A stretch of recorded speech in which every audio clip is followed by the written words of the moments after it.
Nilapitan ko, sabi ko, sir, ano po yung ginagawa nyo? Bigla na lang ako sinuntok. Tapos sinipa ako. Nilapitan ko, sabi ko, sir, ano po yung ginagawa nyo? Bigla na lang ako sinuntok. Tapos sinipa ako.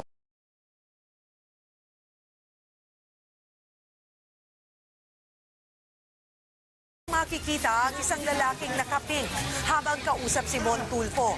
Kasama rin sa video ang isang babaeng nakatalikod na hinihinalang si Claudine Barreto. Maya-maya pa, biglang binatukan ng nakapink si Tulfo gamit ang kanyang kaliwang kamay. Ang mga eksenang ito ang mga nangyari umano bago nauwi sa Rambulan ang away ni Tulfo at ng grupo ni na Raymart at Claudine.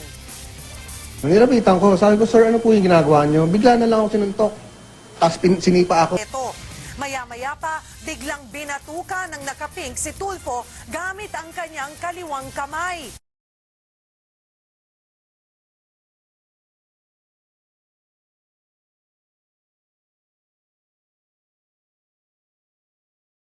Makikita ang isang lalaking nakapink habang kausap si Mon Tulfo. Kasama rin sa video ang isang babaeng nakatalikod na hinihinalang si Claudine Barreto.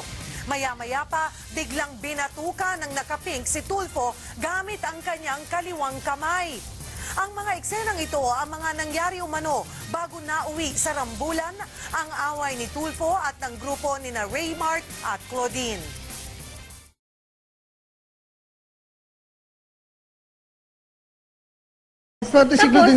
Sumigaw ako. Sabi ko, ano ba problema mo? Sabi ko, bakit ka nanununtok? Ganyan. Humarap siya sa akin, dun sa counter ng Cebu Pacific, tinadyakan ako ng 2 beses.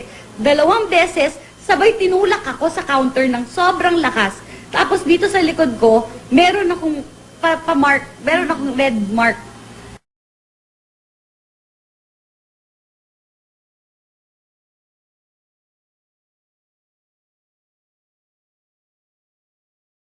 Ayan, namamaga pa. Ayan. Nakatungkod ang aktres na si Claudine Barreto nang dumating sa Pasay Prosecutor's Office bandang alas 3 ng hapon. Nakatungkod ang aktres na si Claudine Barreto nang dumating sa Pasay Prosecutor's Office bandang alas 3 ng hapon.